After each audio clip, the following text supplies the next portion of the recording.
আল্লাহর কসম করে বললে ভুল হবে না, এই দুনিয়ার মুসিবত, দুনিয়ার বিপদ, এটা কোনো মুসিবত নয়, এটা কোনো বিপদও নয়। চোখ দুটা যখন বন্ধ হয়ে যাবে, দুনিয়ার মুসিবত আর মুসিবত থাকবে না। আসল মুসিবত তো কিয়ামতের দিন। ওই মুসিবতের দিন দুনিয়ার কেউ আমার আপনার পাশে থাকবে না। কি হবে ওই দিনের অবস্থা?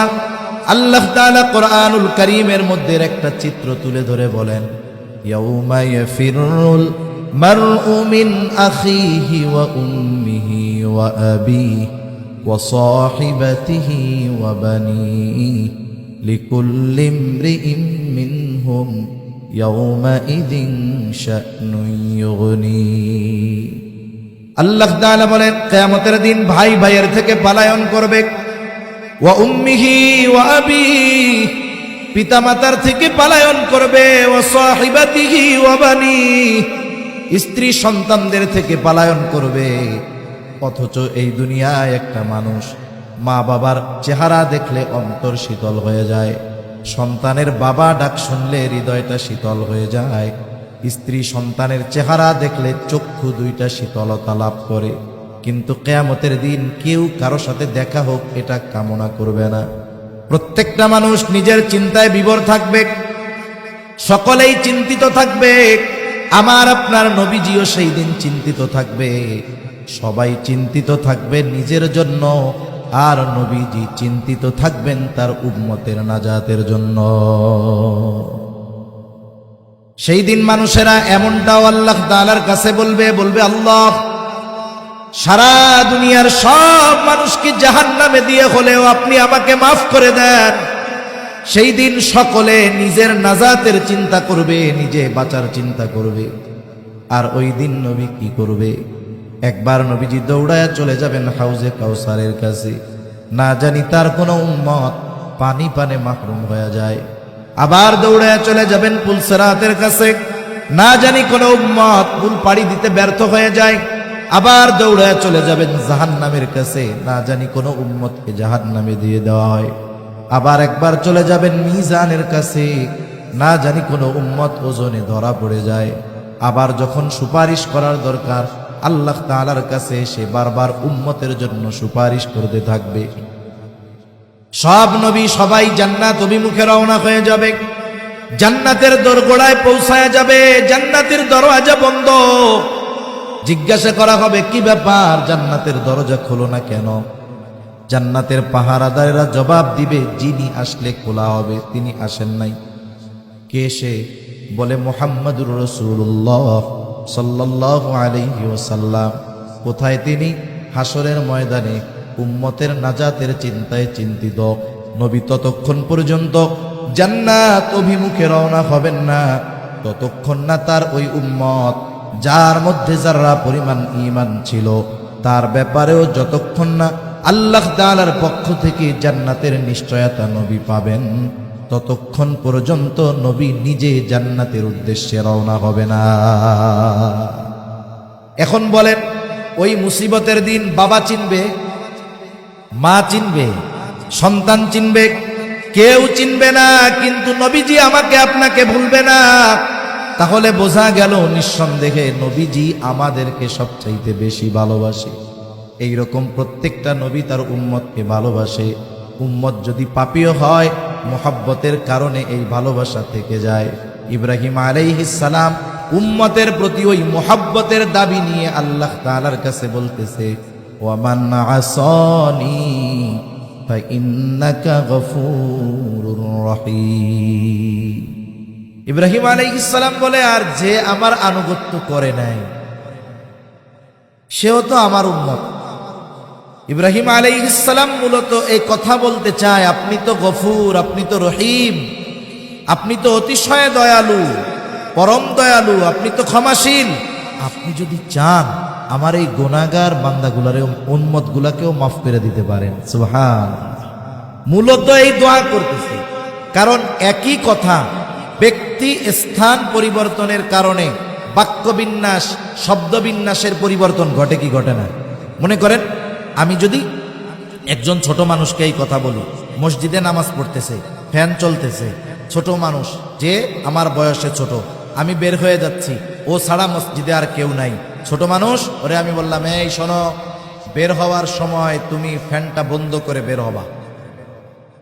উদ্দেশ্য কি? বের হওয়ার সময় কি বন্ধ করে বের হবে? ফ্যান বন্ধ করে। এখন ওই জায়গায় যদি ছোট না হয়ে আমার চেয়ে বড় হয়, মুরব্বী হয়, তারে যদি আমি বলি যে বের হওয়ার সময় ফ্যান বন্ধ করে বের হবা, একই কথা, ছোটর বেলায় খাটবে, বড়র বেলায় কি এটা খাটবে? এটা বেয়াদবি হয়ে যাবে না? এখন মুরব্বীরে কেমনে বলবো? চাচা যদি হয়, চাচা বের হওয়ার সময় ফ্যানটা বন্ধ করে বের হইলে ভালো হয়। কথা বললাম এই, কিন্তু উদ্দেশ্য কি? যে ফ্যানটা বন্ধ করে দিয়েন। ইব্রাহিম আলাইহিস সালাতু ওয়াস সালাম সরাসরি বলতেছেন আল্লাহ মাফ করে দেন, কিন্তু যা বলতেছে তাতে কি বোঝা যায়? যে আল্লাহ আপনি তো গফুর, আপনি তো রহিম, যারা আমার আনুগত্য করে নাই তারা তো আমারও উম্মত, আমারই উম্মত, আল্লাহ আপনি মাফ করে দিয়েন। সুবহানাল্লাহ। وقال عيسى عليه السلام إن تعذبهم فإنهم عبادك وإن تغفر لهم فإنك أنت العزيز الحكيم। ঈসা আলাইহিস সালাম আল্লাহ তাআলার কাছে উম্মতের জন্য দোয়া করছে। আল্লাহ তাআলা সেই দোয়ার খবর জানায় দেয়। ঈসা আলাইহিস সালাম বলে, ইন তুআযিবুহুম ফাইন্নাহুম ইবাদুক, আপনি যদি তাদেরকে শাস্তি দেন তারা তো আপনারই বান্দা। ওয়া ইন তাগফির লাহুম ফাইন্নাকা আনতাল আজিজুল হাকীম, আর যদি আপনি তাদেরকে ক্ষমা করে দেন আপনি তো আজিজ, মহাপরাক্রমশালী, হাকিম, মহাপ্রজ্ঞাময়। এখানেও কেমন যেন ঈসা আলাইহিস সালাম বলে, আল্লাহ রে আপনি তো মহাপ্রজ্ঞাময়, আপনি তো মহাপরাক্রমশালী, আপনি চাইলেই তো আপনার এই গুনাহগার বান্দা আমার এই উম্মত গুলাকে আপনি মাফ করে দিতে পারে। দুই নবী তার গুনাহগার উম্মতের ব্যাপারে দোয়া করছে কার কাছে? আল্লাহ তাআলার কাছে দোয়া করছে। ছোট বাচ্চারা দেখবেন, ওরে নিয়ে আপনি যাইতেছেন, হাঁটতেছেন রাস্তায়, কিছুই বলতেছে না, হঠাৎ করে দেখবে যে ওর মতো ছোট একটা পোলা ললিপপ খাইতেছে। ছোট বাচ্চা তো, যখন আর একজনকে খাইতে দেখতে পারে কি করবে? আব্বা, ও আব্বু, আব্বা রে, কি আমার একটা ললিপপ কিনে দেন। এখন ওর কিন্তু একটু আগে মনে ছিল না, মনে পড়ছে কেন? আর একজন রে খাইতে দেখছে এই জন্য। নবীজি উম্মতের চিন্তা সব সময় করেন, কিন্তু যখন এই দুই নবীর দোয়া তিলাওয়াত করছেন তখন গুনাহগার উম্মতের প্রতি নবীজির অন্তরে মহব্বতের ঢেউ উঠে গেছে। সুবহান। এবার নবীজি কি করলেন? বলে ফারাফা ইয়াদাইহি ওয়া ক্বালা আল্লাহুম্মা উম্মতি উম্মতি ওয়া বাকা। নবীজি দুই হাত উঁচু করে কান্না করতেছে, চোখ দিয়ে অজর ঝরায় পানি পড়ে, আর বলে আল্লাহুম্মা উম্মতি, আল্লাহ আমার উম্মত, আমার উম্মত। দুই হাত উঁচু করে কান্না করতেছে আর বলে আমার উম্মত, আমার উম্মত। আর কিছুই নবীজি বলেন না। বলেন তো, নবীজি কিছু বলুক আর না বলুক, দুনিয়ার মানুষ কিছু বুঝুক আর না বুঝুক, দুনিয়ার মানুষ জানুক আর না জানুক, কিন্তু নবীজি কি বলতে চায় যিনি জানেন তিনি কে? আল্লাহ তাআলা জিবরাইল আলাইহিস সালাতু ওয়াস সালামকে বলে, জিবরাইল যাও মুহাম্মাদের কান্নার কারণ জিজ্ঞাসা করো। জিবরাইল আলাইহিস সালাতু ওয়াস সালাম চলে আসছে, এসে জিজ্ঞাসা করে আপনার কান্নার কারণ কি? যদিও আল্লাহ তাআলা সবকিছু জানে, এরপরেও আপনার কাছ থেকে জানতে চায়। এখন কথা হইল, আল্লাহ তাআলা সব কিছুই যেহেতু জানে, আবার কেন নবীর কাছ থেকে জানতে চায়? একটা উদাহরণ দেই, তাইলে বুঝতে সহজ হবে। মনে করেন আমাদের দেশের মাদ্রাসাগুলো, আবাসিক যেই মাদ্রাসাগুলো, মক্তবে হেফজখানায় অনেক দূরের দূরের ছাত্র অনেক সময় লেখাপড়া করে কি করে না? মনে করেন আপনাদের মালিয়ারায় মাদ্রাসা, ওর বাড়ি মনে করেন পটিয়া, ও এইখানে হেফজখানায় পড়ে, মাদ্রাসায় পড়ে। ছোট বাচ্চা বৃহস্পতিবার বিকাল বেলায় আসরের পরে হুজুরের সামনে আইসা বসছে, বৈশাখ কান্না শুরু করছে, চোখ দিয়া পানি পড়তেছে। বলেন তো, কোনো মাদ্রাসার ছোট বাচ্চা যদি বৃহস্পতিবার আসরের পরে হুজুরের সামনে আইসা বৈশাখ কান্নাকাটি করে, এখন বলেন তো এই ছোট বাচ্চার কান্নার কারণটা কি হইতে পারে? বাড়ি যাওয়ার জন্য কান্নাকাটি করতেছে। এখন বলেন তো আপনারা, আমরা যদি ছাত্রের কান্নার কারণ বুঝি, ওই ছাত্ররে যেই ওস্তাদ পড়ায় ওই ওস্তাদ ওর কান্নার কারণ জানে না? যায়। এখন ওস্তাদ জিজ্ঞাসা করে, কি ব্যাপার, কান্না করো কেন? এখন ও আরো দুঃখে কান্নার গতি বাড়ায় দেয়।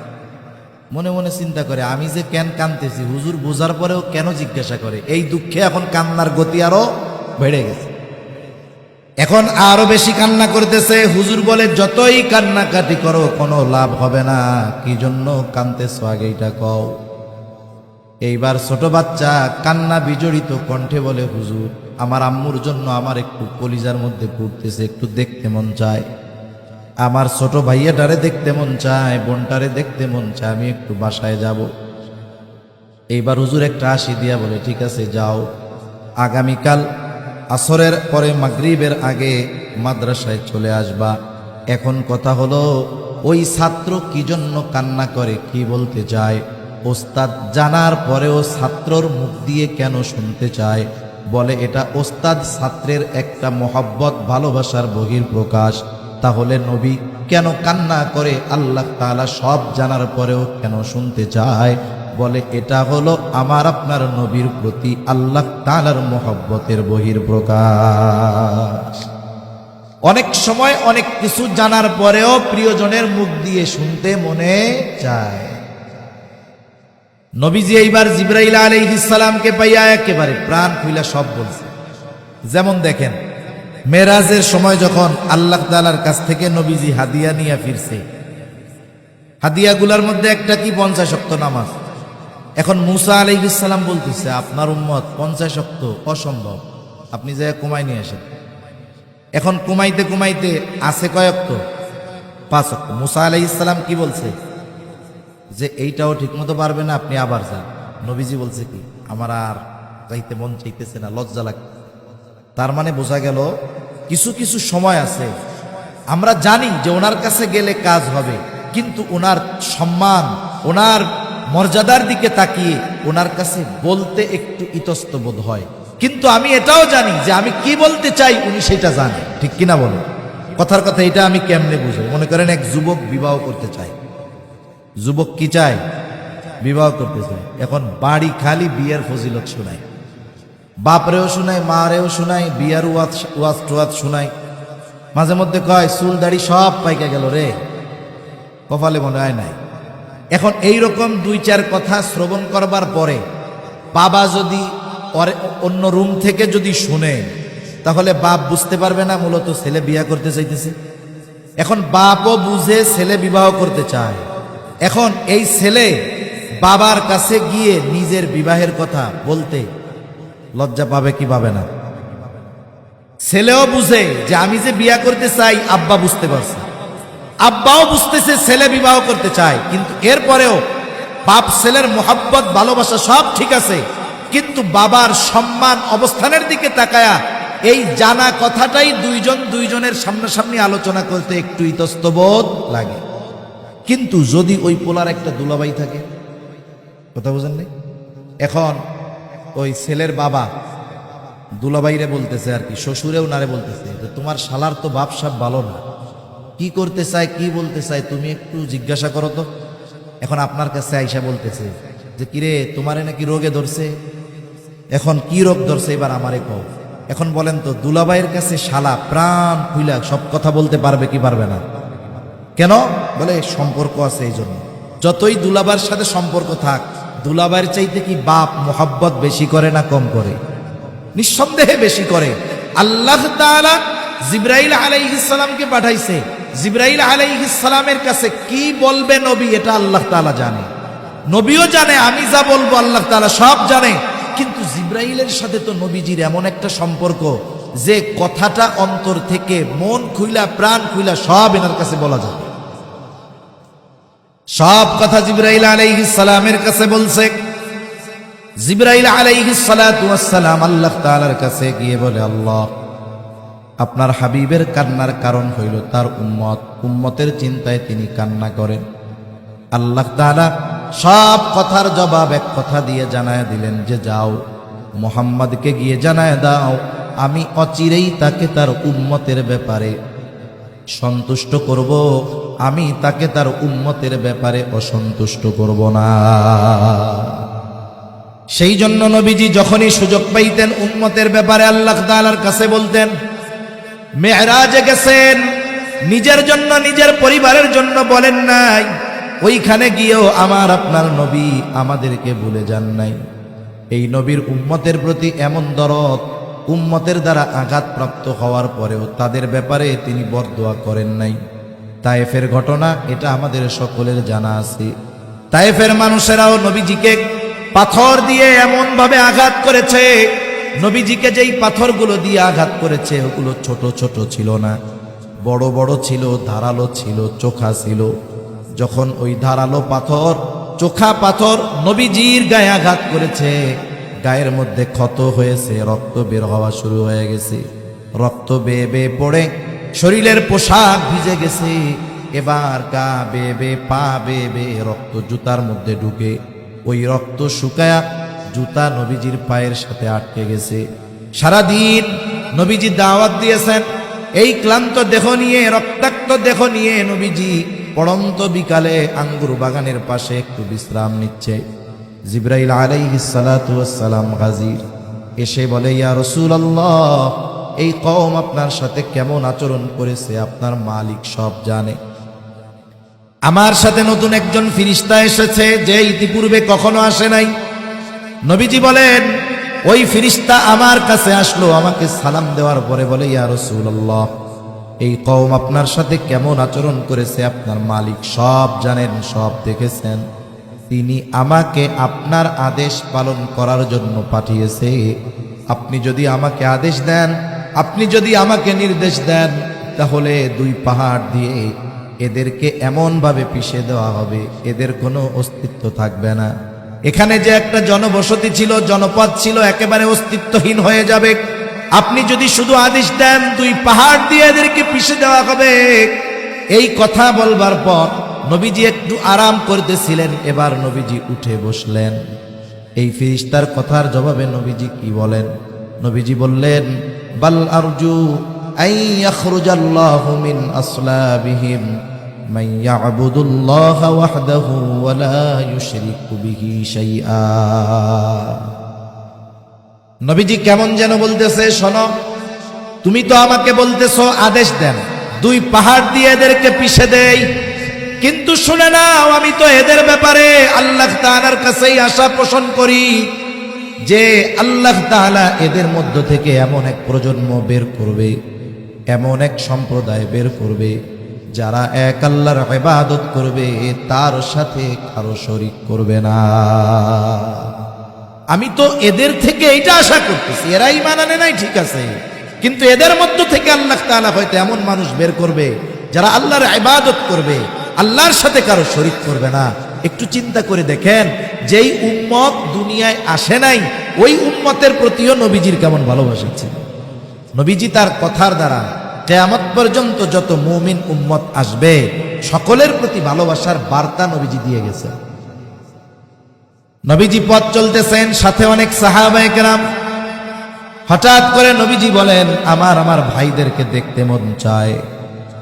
উপস্থিত সাহাবারা বলতেছে, ইয়া রাসূলুল্লাহ, আমরা কি আপনার ভাই নই?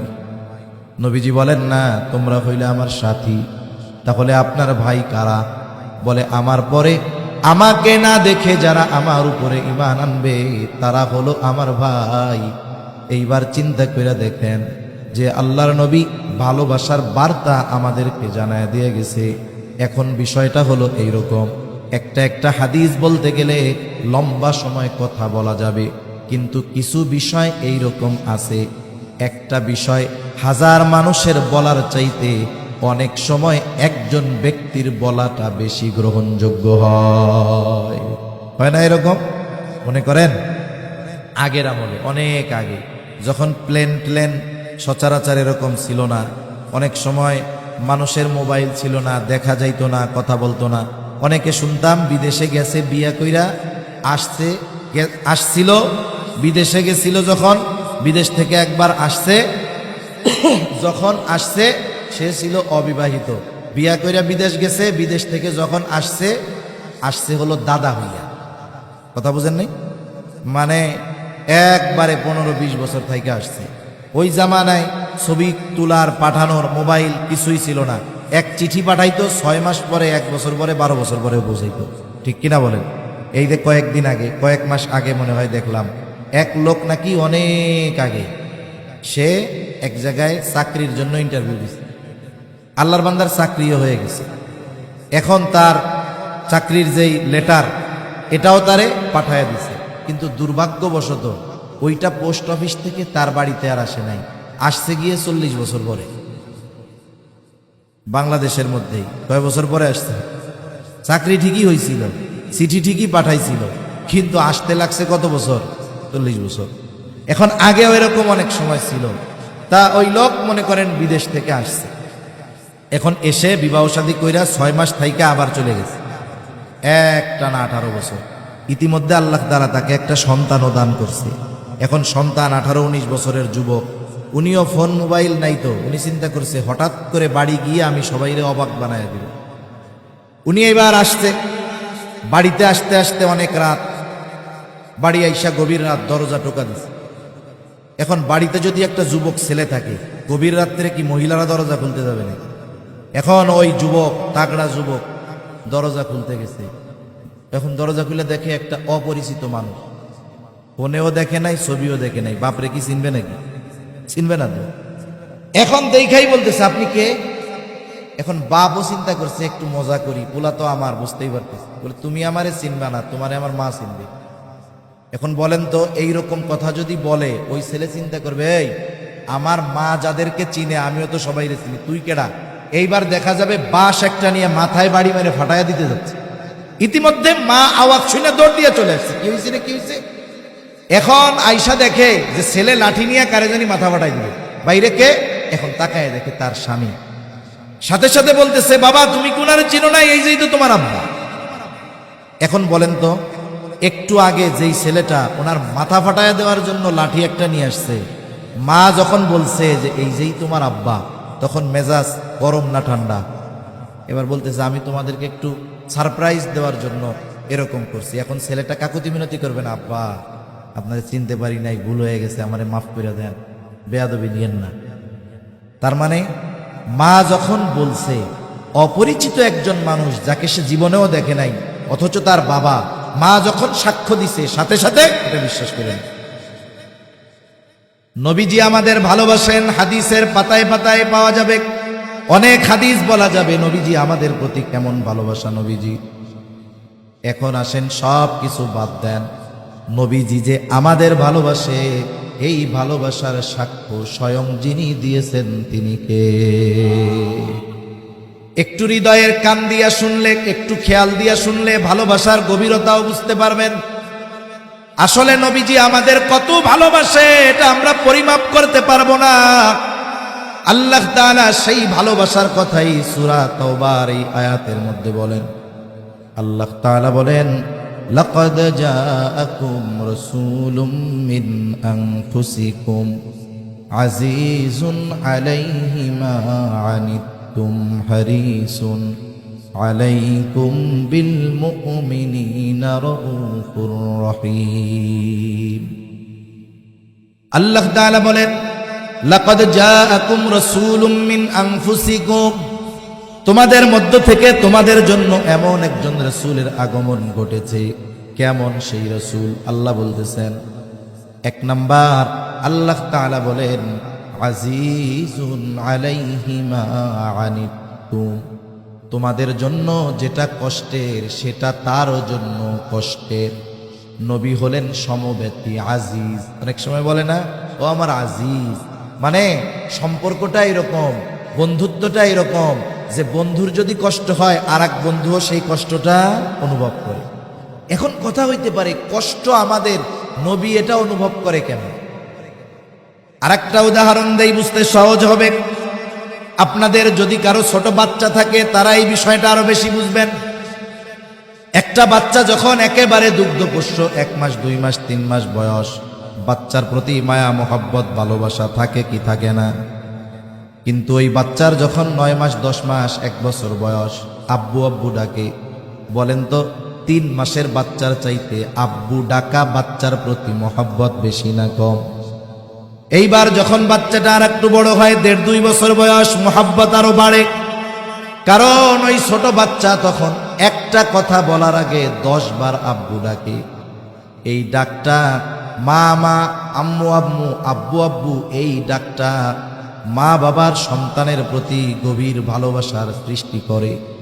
গভীর রাত, ছোট বাচ্চা 2 বছর বয়স, হঠাৎ করে প্রচন্ড জ্বর, থার্মোমিটার দিয়া মাপ দিয়া দেখলেন 106 ডিগ্রি হয়ে গেছে।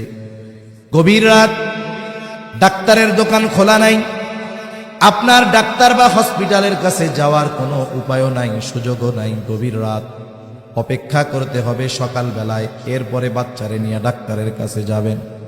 ওই বাচ্চার জ্বরের তীব্রতা এতটা বেশি, অসুস্থতার মাত্রা এতটা বেশি, অনেক সময় আমাদেরও হয়। প্রচন্ড জ্বরাক্রান্ত যখন হয়, এই কষ্টের আওয়াজ মুখ দিয়ে বের হয়, আহ আহ, হয় না এরকম? ওই ছোট বাচ্চা কষ্টে আওয়াজ করতেছে, গা পুড়ে যাচ্ছে, শরীরটা জ্বরে কষ্টে কাঁপুনি হচ্ছে। কত কষ্ট হয় ওই বাচ্চার।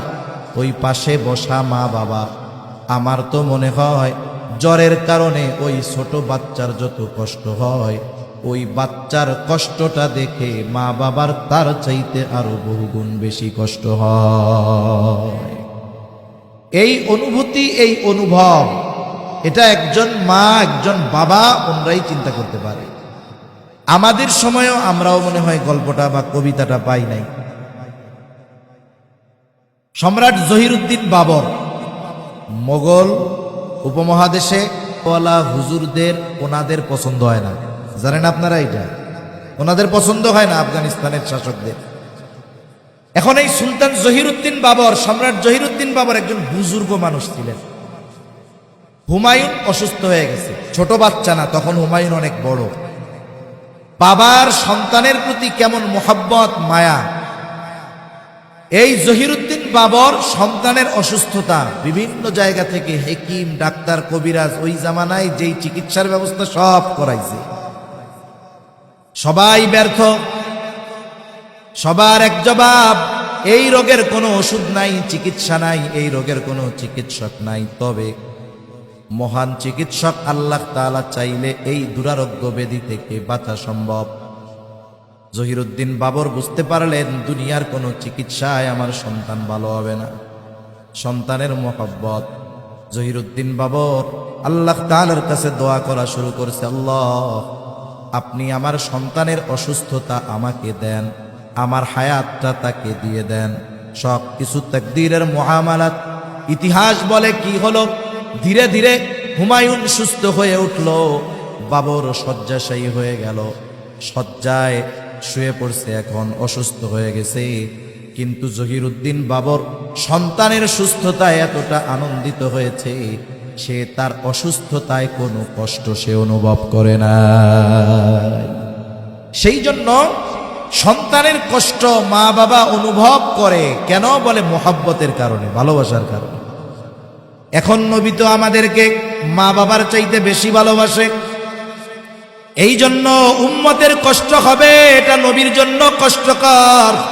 এই জন্য আল্লাহ তাআলা বলেন, আজিজুন আলাইহি মা আনিতুম, তোমাদের জন্য যেটা কষ্টের সেটা তার জন্য কষ্টের। কেন? বলে তিনি হলেন আজিজ, সমব্যথী। 2 নম্বর হারিসুন আলাইকুম, তিনি হলেন তোমাদের জন্য কল্যাণকামী।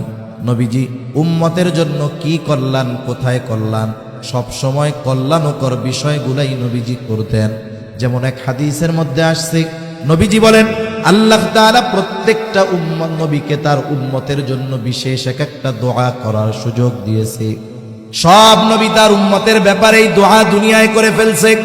নবীজি বলেন আমি এই দোয়াটা কি সংরক্ষণ করে রাখছি, কিয়ামতের দিন আমার উম্মতের জন্য এই দোয়াটা আমি আল্লাহ তাআলার কাছে সুপারিশ হিসাবে করব। কারণ ওই দিন এই দোয়াটা আমার উম্মতের জন্য বেশি কল্যাণকর হবে। এজন্য উম্মতের কল্যাণের কথা চিন্তা করে নবীজি এই দোয়াকে সংরক্ষণ করে রাখছেন। এরপরে আল্লাহ তাআলা বলেন বিল মুমিনিনা রাউফুর রহিম। যেহেতু নবী মুমিনের জন্য বিশেষ অনুগ্রহ, এই জন্য মুমিনের প্রতি নবীজির ভালোবাসাও একটু স্পেশাল। ওই যে শুরুতে বলছিলাম আল্লাহ তাআলা বলেছেন লাকাদ মান্নাল্লাহু আলাল মুমিনিন, মুমিনদের উপরে আল্লাহ তাআলার বিশেষ অনুগ্রহ যে ইদবাতা ফীহিম রাসূলাম মিন আনফুসিহিম, যে তিনি তাদের মধ্য থেকে তাদের জন্য একজন রাসূল প্রেরণ করেছেন। কেন মুমিনদের জন্য বিশেষ অনুগ্রহ? কারণ মুমিনদের প্রতি নবীজির ভালোবাসাটা আর একটু স্পেশাল।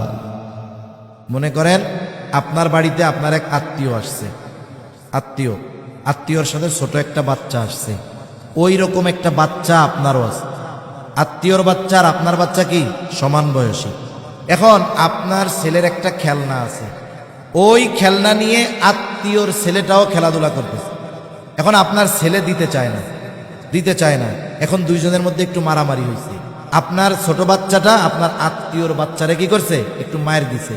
এখন বলেন তো আপনি কি করবেন? আপনার বাচ্চারে শাসন করবেন কি করবেন না? মায়ের দিছেন না বাচ্চারে? মায়ের দিছেন ঠিক, এর দ্বারা কি এই উদ্দেশ্য নাকি যে আত্মীয়র ওই ছেলের চাইতে আপনি আপনার ছেলেকে কম ভালোবাসেন? বিষয়টা কি এই? শাস্তি দিছেন ঠিক, ভালোবাসায় কোনো কমতি নাই।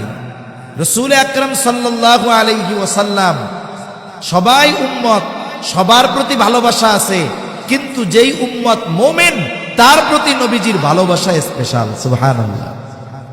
ওই ভালোবাসার কথা প্রকাশ করতে গিয়ে আল্লাহ তাআলা বলেন এই রাসূল মুমিনদের ব্যাপারে হলেন বিল মুমিনিনা রাউফুর রহিম, মুমিনদের ব্যাপারে তিনি রউফ, তিনি রহিম।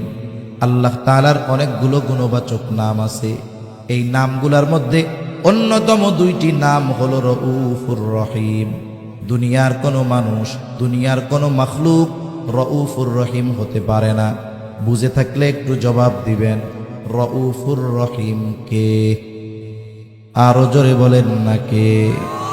রউফ অতি সদয়, রহিম পরম দয়ালু একমাত্র আল্লাহ। আল্লাহ হলেন রউফুর রহিম। ওই আল্লাহ রউফুর রহিম রব। নবীজির মুমিন উম্মতের প্রতি ভালোবাসা কত গভীর, এই বিষয়টা বোঝাতে গিয়ে নিজের গুণবাচক নাম রউফুর রহিম নবীজির সাথে আল্লাহ তাআলা ব্যবহার করেছে। স্বয়ং আল্লাহ বলতেছে, ওই রউফুর রহিম বলতেছে, এই দুনিয়ার মানুষ শোনো, এই রাসূল হলেন এমন রাসূল যিনি মুমিনদের ব্যাপারে অতি সদয় পরম দয়ালু। সুবহানাল্লাহ বলে। মনে করেন আমি যদি বলি আমি বাংলাদেশের প্রধানমন্ত্রী, এটা যদি আমি দাবি করি, তাইলে এখান থেকে বাড়ি যাওয়া লাগবে না, আমাদের 14 শিখের মধ্যে বইরা দিবে, ঠিক কিনা কন? কিন্তু প্রধানমন্ত্রী যদি একজনরে আদর করে নিয়ে ওনার চেয়ারে বসায়, তাহলে কি হবে? কেউ কিছু বলার আছে? আমি আপনি যদি কোনো মাখলুকরে বলি যে আপনি রউফুর রহিম, আমার ঈমান চলে যাবে। কিন্তু স্বয়ং রউফুর রহিম যাকে বলছে যে ইনি মুমিনদের জন্য রউফুর রহিম, এতে কোনো অসুবিধা নাই। বরং আল্লাহ তাআলা আমাদের প্রতি নবীজির কত দয়া, নবীজির কত মায়া, নবীজির কত মোহাব্বত, এই বিষয়টা বোঝাতে গিয়ে আল্লাহ তাআলা নিজের গুণবাচক নাম নবীজির শানে ব্যবহার করেছেন। সুবহানাল্লাহ। এখন এর চাইতে আর আমি কি বুঝাবো? এখন বলেন তো, এতটুকু তো বুঝছেন যে নবীজি আমাদের কত ভালোবাসে। নবীজির ভালোবাসা তুলনা করার কোনো সুযোগ আমাদের আছে? অকল্পনীয় ভালোবাসা নবীজি আমাদেরকে বাসেন। কিন্তু বাস্তবতা হলো নবীজির এই ভালোবাসার প্রতিদান আমাদের দেওয়ার দরকার আছে না নাই? আলোচনার শেষের দিকে, একেবারে কয়েক মিনিটের মধ্যে শেষ হয়ে যাবে। যেই নবী আমাদের এত ভালোবাসেন, সেই নবীকে আমাদের ভালোবাসা ঈমানি দায়িত্ব। নবীজির প্রতি ভালোবাসা এটা মুমিনের ঈমান। এজন্য নবীজি বলেন লা ইউমিনু আহাদুকুম হাত্তা আকুনা আহাব্বা ইলাইহি মিন ওয়ালিদিহি ওয়া ওয়ালাদিহি ওয়ান নাসি আজমাইন। নবীজি বলেন, তোমাদের মধ্যে কেউ ততক্ষণ পর্যন্ত মুমিন হতে পারবে না যতক্ষণ না সে তার পিতা মাতা সন্তান সন্ততি এক কথায় সকলের চাইতে আমি নবীকে বেশি ভালো না বাসবে। তার মানে সবচাইতে বেশি আমাকে আপনাকে নবীজিকে বাসতে হবে, নিজের জীবনের চাইতেও নবীজিকে বেশি ভালোবাসতে হবে। এটাই হলো মুমিনের ঈমানের দাবি। আমরা নবীজিকে ভালোবাসতে তৈরি আছি না সবাই? কারা কারা আছে? নারায়ে তাকবীর, একটু জোরে দেন, নারায়ে তাকবীর। মাশাআল্লাহ, হাত নামাই। আমাদের সমস্যা কি জানেন? আমরা ভালোবাসতে চাই ঠিক নিজেদের পদ্ধতিতে। মানে আমরা ইসলামকে কেমন চাই? বলে আমাদের মতো চাই, নবীর মতো, আল্লাহর মতো আমরা ইসলাম পালন করতে চাই না। ইসলাম পালন করতে চাই আমরা আমাদের মতো, যেটা আমাদের সুবিধা এটা করবো, যেটা করলাম বাদ। কিন্তু বিষয়টা হলো এরকম, নবীজিকে ভালোবাসতে হবে, এটা মুমিনের ঈমানের দাবি, ঈমান সম্পৃক্ত বিষয়। এখন ভালোবাসবো কেমন? বিষয়টা হলো, আমরা তো নবীজিকে সামনে পাই নাই। একজনকে যদি সামনে পাওয়া যায়, মানুষ তার ভালোবাসার সর্বোচ্চটা প্রদর্শন করতে পারে। আবু বকর নবীজিকে সামনে পেয়েছে, নবীর মোহাব্বতে ঘরের সব সম্পদ এনে নবীর সামনে দিয়া দিছে। হযরত তালহা নবীজিকে সামনে পেয়েছে, উহুদের ময়দানে নিজের বুকটাকে নবীর জন্য ঢাল বানায় দিছে। এখন আমরা তো নবীজিকে সামনে পাই নাই, কেমনে নবীকে ভালোবাসবো? ভালোবাসতে তো মন চায়। এই জন্য নবীজিও জানেন আমার উম্মত তো আমারে ভালোবাসতে চাইবে, কেমনে ভালোবাসবে? এই জন্য নবীজিকে ভালোবাসার পদ্ধতি স্বয়ং নিজে আমাদের জানায় দিয়ে গেছে। নবীজিকে ভালোবাসতে হবে কেমনে? নবীজি বলেন, মান আহাব্বা সুন্নতি ফাকাদ আহাব্বানি ওয়া মান আহাব্বানি কানা মাই ফিল জান্নাহ। নবী বলেন, যে আমার সুন্নতকে ভালোবাসলো, সে যেন আমাকে ভালোবাসলো। আর নবীকে ভালোবাসলে লাভ কি? বলে আমি নবীর সাথে জান্নাতে থাকতে পারবে। সুবহানাল্লাহ বলেন। তাহলে নবীর সুন্নাতকে যদি মোহাব্বত করা হয়, নবীকে মোহাব্বত করা হয়, নবীকে মোহাব্বত করলে নবীর সাথে জান্নাতে থাকা যায়। নবীর সাথে জান্নাতে থাকতে পারা এটা বড় সৌভাগ্যের ব্যাপার। আরেকটা হাদিস শোনাই আপনাদের। নবীজির কাছে একদিন গ্রাম্য এক সাহাবী আসছে, গ্রাম্য এক লোক আসছে। নবীজি আরেকজনের সাথে কথা বলতেছে। নিয়ম হলো, আদব হলো, আপনি যখন আরেকজনের সাথে কথা বলবেন, আমি গিয়ে আপনাকে ওই কথা শেষ হওয়ার আগে প্রশ্ন করা এটা ঠিক নয়। কিন্তু গ্রামের মানুষ অনেক সময় সরল থাকে, সহজ সরল বুঝে না। গ্রামের মানুষ বুঝে না সহজ সরল, এটা তাদের মূর্খতা নয়, এটা সরলতা। নবীজি একজনের সাথে কথা বলতেছে, ওই লোকটা আইসা নবীজিরে বলে, ইয়া রাসূলুল্লাহি মাতাস সাআ, হে আল্লাহর রাসূল, কিয়ামত কখন হবে? নবীজি ওই ব্যক্তির সাথে কথা শেষ করার পরে বলতেছেন, ওই লোক কোথায় যে আমারে জিজ্ঞাসা করলো কিয়ামত কখন হবে? এইবার ওই লোকটা বলে, ইয়া রাসূলুল্লাহ, আমি জিজ্ঞাসা করছি। কিছু কথা আছে, ওই কথা জিজ্ঞাসা করার পরে জবাব না দিয়া পাল্টা প্রশ্ন তারে করতে মন চায়, ঠিক কিনা গণ? আমি মাঝে মধ্যে অনেক জায়গায় বলি এটা। আমাদের মুন্সিগঞ্জ বিক্রমপুরের বড় একজন আলেম ছিলেন। করোনাকালীন সময়, করোনায় উনি দুনিয়া থেকে চলে গেছেন। এক জায়গায় গেছি আমরা মাহফিলে। এখন হুজুর যখন গেছে, অনেক ওলামায়ে কেরাম এক জায়গায় গেছে। স্বাভাবিক, একজন শীর্ষস্থানীয় আলেম যদি কোথাও যান, ওলামায়ে কেরাম যখন যায়, বিভিন্ন বিষয়ে পরামর্শ করেন, আলোচনা করেন, পরামর্শ নেন। যেই মজলিসে আওয়াম থাকে না, সাধারণ মানুষ থাকে না, ওলামায়ে কেরামের মজলিসই হয়। তা হযরতের সাথে অনেক আলেম একসাথে বসে আলোচনা করতেছে, বিভিন্ন বিষয় জানা হচ্ছে, উনিও দিক নির্দেশনা দিচ্ছেন। আর গেটের মধ্যে একজন তালিবুল ইলমরে দাঁড়া করায় দেওয়া হয়েছে যে, শোনো, এখন যদি কেউ হুজুরের সাথে কেউ দেখা করতে চায়, সাধারণ পাবলিক, বলবা যে আধা ঘন্টা পরে, একটু পরে। এখন ও দরজায় আটকায় দাঁড়ায় আছে। এক লোক বাহির থেকে ধুমধাম করে দরজার মধ্যে আওয়াজ করতেছে, এই কিরে কিরে, দরজা খোলেন, খুব জরুরি আছে, হুজুরের সাথে আমার দেখা করতেই হবে। এখন ওই লোকের কথা আর দরজার আঘাতের আওয়াজ হযরতের কানে গেছে, আমরাও সবাই ওইখানে আছি। এখন বলতেছে, কে? তালিবুল ইলম বলে, হুজুর, এক লোক খুব পিড়াপিড়ি করতেছে, আপনার সাথে তার দেখা করতেই হবে, খুবই জরুরি, খুব ইম্পর্টেন্ট বিষয় হুজুর, দেখা করতেই হবে। হুজুরও মনে করছে হয়তো অতি জরুরি বিধায় এই জন্য এরকম করতেছে, বলে আসতে দাও। এখন লোকটা আসছে। অনেক সময় মানুষের চেহারা দেখাই বোঝা যায় যে এ আসলে নামাজ কালাম পড়ে কিনা, কারণ নামাজি মানুষ তার পরিচ্ছন্নতা সবকিছু ভিন্ন থাকে, ঠিক কিনা কোন। এখন ওই লোক আইসা হুজুরের সামনে বসছে, হুজুর আমার খুব গুরুত্বপূর্ণ একটা বিষয় আপনার কাছে জানার দরকার, এলাকার কোনো হুজুর জবাব দিতে পারে নাই। কি গুরুত্বপূর্ণ বিষয়? এখন বলতেছে, হুজুর রসুল সাল্লাল্লাহু আলাইহি ওয়াসাল্লামের শ্বশুর শাশুড়িগুলো সবার নাম আমার জানার দরকার। সুন্দর গুরুত্বপূর্ণ প্রশ্ন না?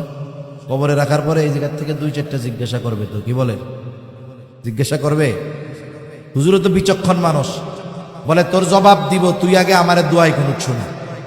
এই যেই বলছে, কয়েকজন আলেমের ঘাড়ের উপরে পাড়া দিয়ে এক দৌড়ে ঘর থেকে সে বের হয়ে গেছে। এখন বলেন, ও যে প্রশ্ন করছে, ওর যে অবস্থা, ওর যে ভাবভঙ্গি, ওইটা জানলেও জবাব দেওয়ার আগে ওকে পাল্টা প্রশ্ন করার জরুরি হয়ে গেছে, ঠিক কিনা কোন। তা ওই গ্রাম্য সাহাবী নবীজিকে প্রশ্ন যে করছে, প্রশ্নের ভাবটা একটু ভিন্ন রকম ছিল। ভাবটা কিরকম? বলার দ্বারা অনেক সময় অবস্থা বোঝা যায় আর। তা উনি প্রশ্নটা এমনভাবে করছে যে ওনার বাপ, উনি গাঠি গুঠি নিয়ে কেয়ামতের জন্য রেডি হয়ে আছে, কিন্তু কেয়ামত আসতেছে না। বুঝেন নাই? উনি কেয়ামতের জন্য রেডি, কিন্তু কেয়ামত আসতেছে না। যেমন আপনারা যখন কেউ ঢাকা যান, ঢাকা যখন যাবেন টিকিট কিছু কাটেন নাই, গেছেন বাস কাউন্টারে, গরিবুল্লাহ শাহ মাজারের ওই জায়গায় বা জিসি মোড়ে গেছেন, আপনি কাউন্টারে ঢুকলেন, ইউনিক কাউন্টারে ঢুকছেন, ঢুকে কি জিজ্ঞাসা করেন? ভাই ঢাকার বাস আসবে কখন? ঠিক না? ঢাকার বাস কখন আসবে? উনি বলল যে 11টার সময় আসবে। আপনি একটা টিকিট করলেন যে আমারে ঢাকার একটা টিকিট দেন। এখন আপনাকে একটা টিকিট দেওয়া হইল, 11টা বাজে, 11:30 বাজে, এখনো বাস আসে না। বিরক্ত হয়ে গেছেন না? যাওয়ার জন্য আপনি রেডি না? এখন আপনি গিয়ে তারা আবার জিজ্ঞাসা করতেছেন, ও ভাই বাস কখন আসবে? দেখেন, টিকিট কাটার আগে কিন্তু একই কথা বলছিলেন, বাস কখন আসবে। এখন টিকিট কাটার পরেও একই কথা বলতেছেন, বাস কখন আসবে। কিন্তু বলেন তো, সময়ের পরিবর্তনের কারণে যদিও কথা এক, কিন্তু উদ্দেশ্যের পার্থক্য আছে না নাই? প্রথমবার আপনি শুধু খবর জানতে চাইছেন যে বাসটা কখন আসবে, সময়টা জানার দরকার। দ্বিতীয়বার আপনি সময় জানতে চান নাই, দ্বিতীয়বার মূলত কি বলতেছেন, এই মিয়া বাস আসার কথা 11টার সময়, আমি বসে আছি এই জায়গায়, বসতে বসতে মাজা ব্যথা হয়ে গেল, বাস এখনো আসে না কেন? মূল কথা তো এইটা নাকি? কিন্তু বলছেন কি বাস কখন আসবে, কিন্তু বলার ভঙ্গিটা ভিন্ন। এই ভঙ্গির দ্বারা কি বোঝা যায় যে আপনি তারে উল্টা শাসাইতেছেন, এখনো বাস আসে না কেন। তা ওই গ্রাম্য সাহাবীর বলার ভাবটা ওই রকম যে উনি কেয়ামতের জন্য রেডি, কিন্তু কেয়ামত আসতেছে না। এই জন্য নবী, যেমন অনেক সাহাবীর প্রশ্ন এরকম আছে, ইয়া রাসূলুল্লাহ কেয়ামত কখন হবে? যেমন হাদিসে জিবরিলের মধ্যে প্রশ্ন করছে কেয়ামত কখন হবে, নবীজি তখন জবাব দিছেন যে ব্যাপারে প্রশ্নকারীর চাইতে আমি বেশি জানি না। এরপরে কিছু আলামত জানতে চাইছেন, আলামতগুলো বলছেন। তাহলে বোঝা গেল একই প্রশ্ন, দেখেন ব্যক্তি, অবস্থা, বলার ভঙ্গিমার পরিবর্তনের কারণে জবাবের ভিন্নতা আসে। এখন যদি জানতে চাইতো তাইলে তো উনি বলতেন যে কেয়ামত কখন হবে, এটা আল্লাহ তাআলা ভালো জানেন। কিন্তু বলার ভঙ্গি কি, যে উনি কেমন যেন রেডি, কিন্তু কেয়ামত আসতেছে না। এই জন্য নবীজি তাকে পাল্টা প্রশ্ন করলেন, মা আদাত্তা লাহা, তুমি কিয়ামতের জন্য কি পাথেয় সংগ্রহ করেছো? সহজ সরল মানুষ, সহজ জবাব, আমি আল্লাহ এবং তার রাসূলকে ভালোবাসি। নবীজি বললেন, আল মারউ মা মান আহাব্বা। চিন্তা করেন, প্রশ্ন ছিল কি আর জবাবের শেষটা হইল কি। এইবার লোকটা বাড়ির পথে হাঁটা ধরছে। হযরত আনাস রাদিয়াল্লাহু তাআলা আনহু বলেন, নবীজির মুখে এই কথা শ্রবণ করবার পর আমরা এতটা খুশি হয়েছি যে ইসলাম গ্রহণের পরে আর কোনো কথার দ্বারা আমরা এতটা খুশি হই নাই। তিনি বলেন, আমি আশা করি নবীজির সাথে তো জান্নাতে থাকবো, সাথে সাথে উমর, আবু বকর রাদিয়াল্লাহু তাআলা আনহুমার সাথেও জান্নাতে থাকতে পারবো, যদিও তাদের মতো আমল করতে পারি নাই। তাহলে নবীজির সাথে জান্নাতে থাকতে পারার বিষয়টাকে সাহাবায়ে কেরাম নিজেদের জন্য সবচাইতে বড় নেয়ামতের বিষয় মনে করেছে। আল্লাহর নবী আমাদের জন্য নবীর সাথে জান্নাতে থাকার ব্যবস্থা করে গিয়েছে। সেই ব্যবস্থা কি?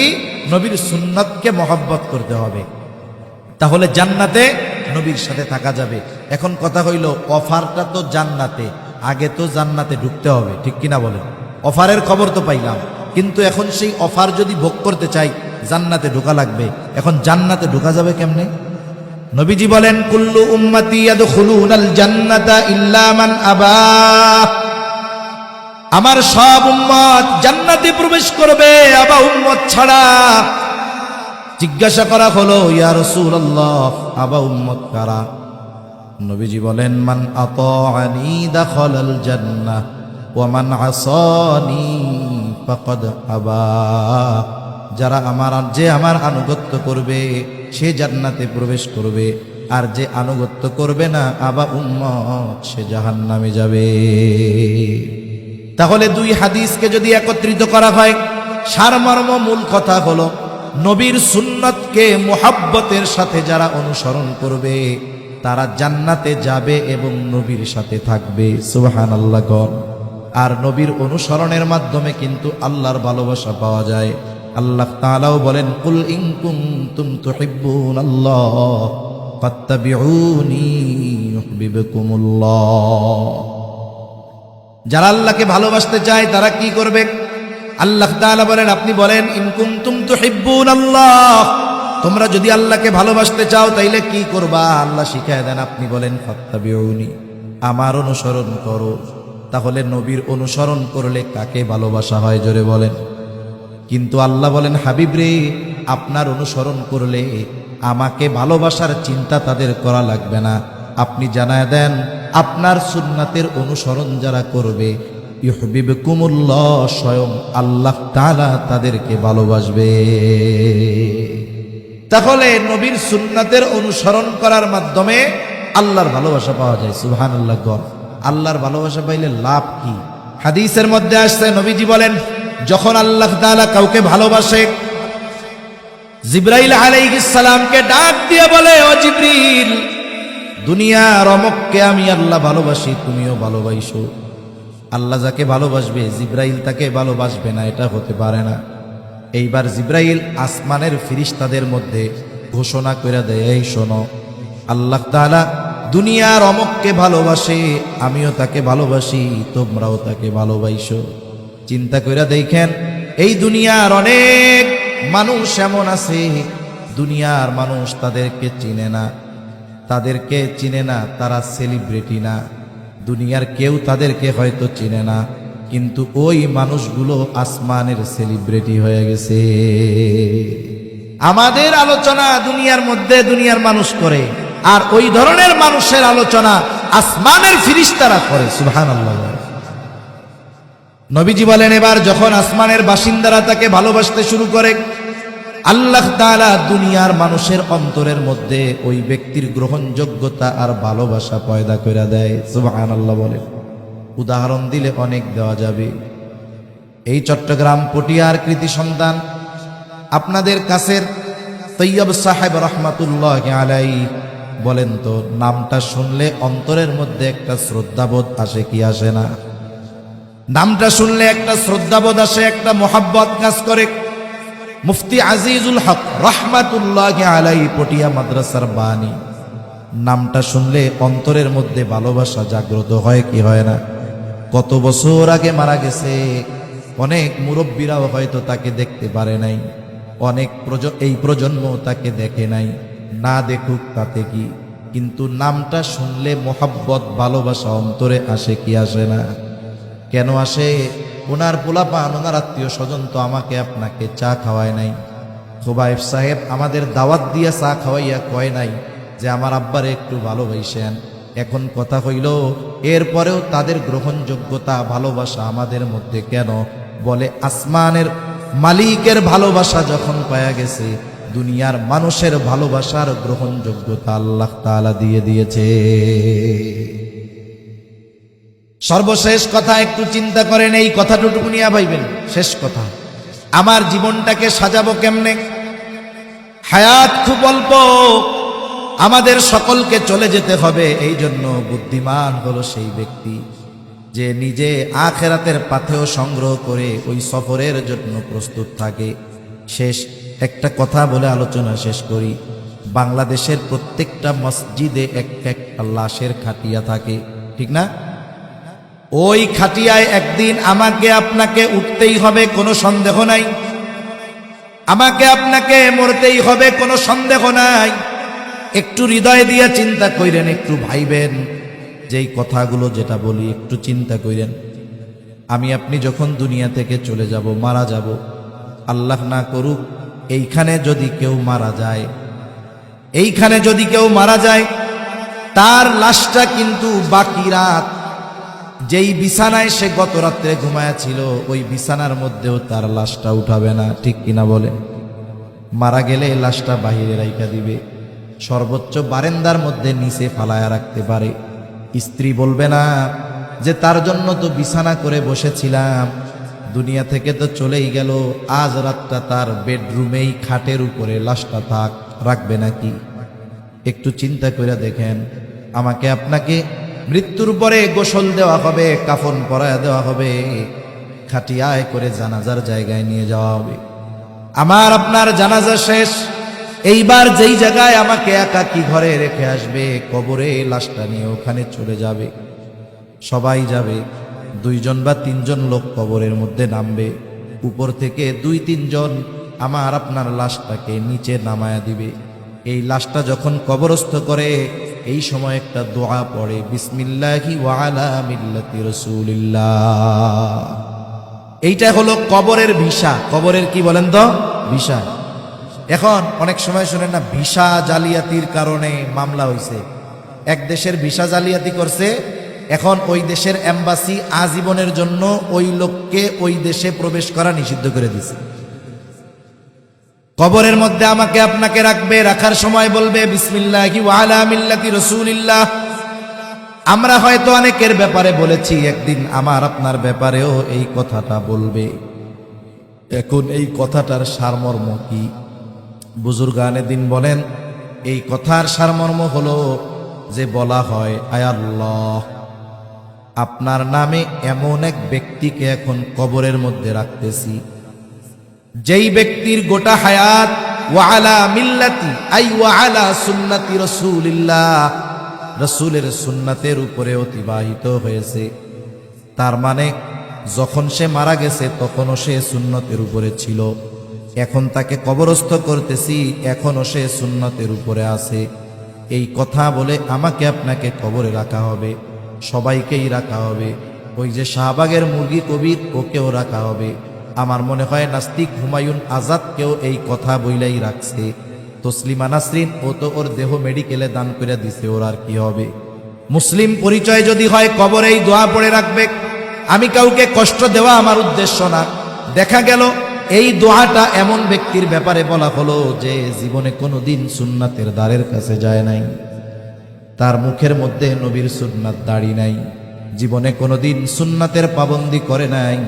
এখন বলেন, সুন্নাতবিহীন ওই লোকটাকে যখন কবরে রাখা হবে, তার ব্যাপারে বিসমিল্লাহি ওয়া আলা মিল্লাতি রাসূলিল্লাহ এই কথাটা সত্য হবে নাকি মিথ্যা হবে? অনন্তকালের যেই সফর, তার প্রথম ঘাঁটি কবর, ওইখানে আমাকে আপনাকে যদি মিথ্যা কথা দিয়ে রাখে, তাহলে ওই জায়গায় তো আমার ভিসা ডুপ্লিকেট হয়ে গেল।